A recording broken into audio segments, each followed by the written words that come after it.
So this is a story that came out a few days ago that I needed to talk to you guys about. This is in USA Today. They say leaked emails allege Texas patrol agents were ordered to push migrants into the Rio Grande. What we know. So the specifics get darker and darker, to be honest. Let's go through it. Texas border control policies are being heavily criticized after a state trooper said employees were told to push migrants back into the water of the Rio Grande when they reached the American side of the river as part of Governor Greg Abbott's border security initiative. The criticisms come after reports were published late Monday by Hearst newspapers, quoting an email sent by one trooper from the Texas Department of Public Safety and backed up by another that migrants' lives were being put in danger by Abbott's Operation Lone Star. According to a January press release, Operation Lone Star had led to over 340,000 illegal immigrant apprehensions and more than 23,000 criminal arrests, with more than 21,000 felony charges reported since the program started in March 2021. Here's what we know about the situation in Texas so far. You see this here?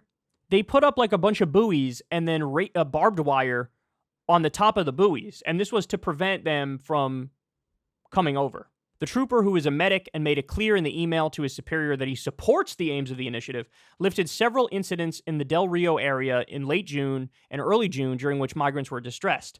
Those events included injured children, a pregnant woman who miscarried, and many others not given water or proper medical care despite intense heat. He also noted that 5 migrants drowned in the river and that others were injured by the razor wire installed by Texas along the Rio Grande. Quote, I truly believe in the mission of Operation Lone Star. I believe we have stepped over a line into the inhumane.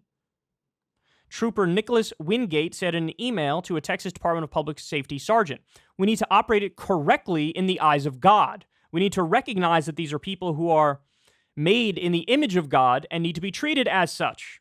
In a follow-up email, Trooper Brandon Tinsley corroborated the account. Trooper Wingate is the author of this recap, but together we discussed its contents, and I fully co-sign the message. In other words, law enforcement officials who are tasked with, enforcing these new rules, they say, hey, from what I've seen, this is barbaric. This is savage. This crosses a line. I am pro-border security.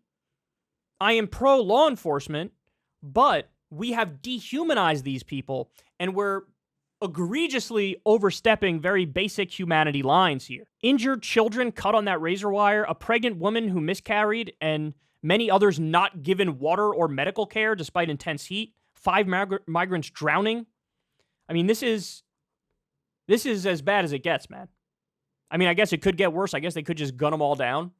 But you know what? When you read this story, you think, we're not that far away from something like that happening. Credit to these law enforcement officials who have like a basic moral compass. They're like, hey man, I'm in favor of a secure border too, but this crosses a line. How has Governor Abbott responded to the allegations? In a news release Tuesday afternoon, Abbott insisted no policies have been implemented that would lead to the mistreatment of people attempting to cross without legal authorization. So how do you respond to the cases that they brought up? Are you going to bring up the cases specifically? No, you're not. You're just going to make a broad comment and override it. No order or directions have been given under Operation Lone Star that would compromise the lives of those attempting to cross the border illegally.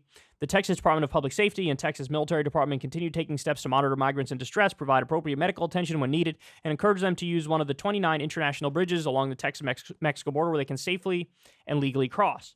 The release was a joint statement from Abbott, Texas Border Czar Mike Banks, Texas Department of Public Safety Director Steve McCraw, and some other schmuck. Meanwhile, the Texas Department of Public Safety spokesman Travis Considine said the agency's Office of Inspector General was investigating the allegations. I'm sure you are. Bro, shocker here, but it turns out we're actually like really cool and great and stuff. No big deal. See you in court. Abbott responds to DOJ border lawsuit warning. So the DOJ stepped in and said, look, we see what's going on here. This is illegal. This is not allowed, and we may have to sue you over it to stop it. The Department of Justice plans to sue Texas for deploying a floating barricade at the southern border, according to a letter to Texas Governor Greg Abbott obtained by Politico. So let me pause here to point out there's already been a Supreme Court case with similar facts where I believe it was the state of Arizona wanted to do their own border protection and border security. And I believe the Supreme Court said, no, this is the federal government's priority. It's a federal border. So they get to determine border policy. And Arizona didn't like that, but that's the rule of law. And so a similar thing here where Texas is like, we're going to do our own thing. And the federal government's like, look, if Congress didn't pass a bill, it was signed by the president that says the way we're treating the border is we're going to have a floating buoy border with barbed wire on top, then you can't do that. Like, you can't put this up. You can't leave it there. And, if the previous cases are upheld, then the federal government would win this case. Abbott's response is, quote, "I'll see you in court, Mr. President." In his Thursday letter to the DOJ, cited unlawful construction of a floating barrier in the Rio Grande River and asserted that the barrier might impede the federal government's official duties. The letter did not address any migrant-related concerns at the Texas-Mexico border, but DOJ spokesperson said Friday that the department is aware of the troubling reports, and we are working with DHS and other relevant agencies to assess the situation. Yeah, they might sue his ass. They might sue his ass over what's going on down there, and it'd be interesting to see how that unfolds. But look, bottom line, honestly, I don't care what view you have on the border, right? There's a number of different positions on the border that all sorts of people of all sorts of political persuasions have. You could be in favor of, an airtight border and be very conservative on the border, follow the process, enter legally. You can be in favor of a more lax, freedom-oriented approach where people can come and go as they please. And, that's another argument. But here we're talking about a situation where clear lines were crossed. Shoving people back into the Rio Grande, not giving them medical care. They're cutting themselves on barbed wire, pregnant women miscarrying, 5 people dying from drowning.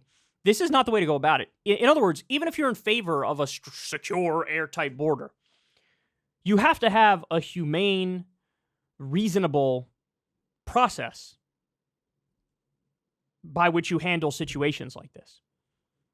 You can't violate U.S. law and international law casually, all willy-nilly, and kill people in the process. You just can't do that. And so these are flat-out human rights abuses. And by the way, it's probably further than that. This not just illegal, it's probably unconstitutional. I mean, people have rights.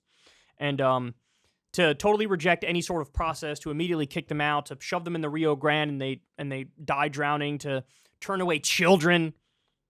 Like, what's going on here? If you need more resources at the southern border, okay, give them more resources. But we need to be more humane. We need to follow a reasonable process with reasonable steps, because this stuff is unsustainable. And also, by the way, it makes us look totally inhumane, and wrong. Disturbingly so. Savage, even. So, and then, of course, look, a lot of these people who are coming here, why are they coming here? Is it just willy-nilly? They wake up one day like, I'm going to go to the U.S. No, oftentimes it's like there are literally no jobs in a given region, and they can't survive. They can't feed their family. They can't pay the bills. There's a drug war going on, and the cartel is massacring people. It's a mother who's so concerned about their kid, thinking the kid is going to die before they come of age, and they try to ship them off. It's a region devastated by climate change, or there's flooding all the time, and they can't grow proper crops or what have you. Like, these are real people with real problems, and you need to offer more than just, here's a barbed wire fence, and your kid just cut himself on it. You can go fuck yourself. Turn around and walk back. I don't care how long it takes you. I don't care if you die. We got to be better than that, man. We got to be better than that. This is clearly very, very disturbing. Hey, y'all, do me a favor and like and subscribe. It helps out big time in the algorithm. Click the bell as well for notifications when videos drop, and watch that video on screen right now. You know you want to.